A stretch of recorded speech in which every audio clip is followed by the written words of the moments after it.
Hi, my name is Celia, and I'm a spiritual director. And one of the things that I come across a lot in the work that I do, working with people on the spiritual journey, is that many of us feel like we are not enough, like we're not doing enough, and like we have to do more, achieve more, have more to actually get a feeling of enoughness. And often, even when we do all of these things, that feeling of enoughness doesn't come.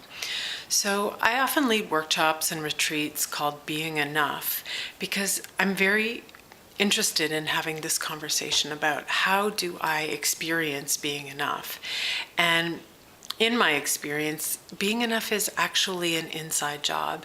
It's not something that I'm ever going to get from an accomplishment or from a material thing.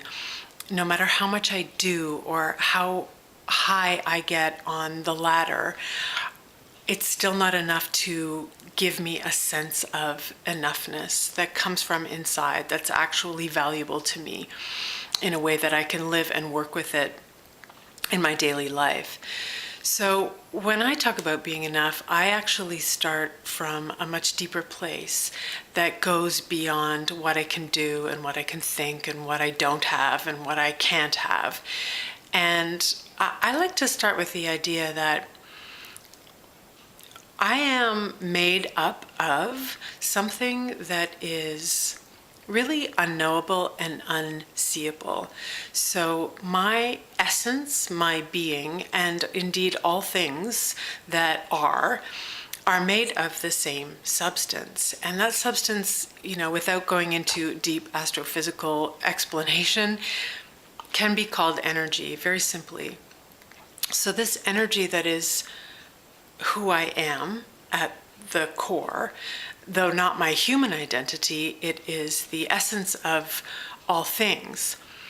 So if I am this energy, if I am made up of this essence that is also the makeup of every single thing that I can see, every conceivable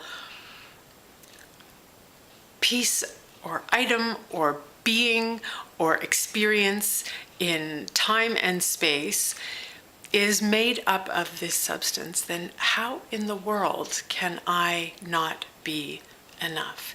If this everythingness is me, then I am not only enough, I am this everythingness.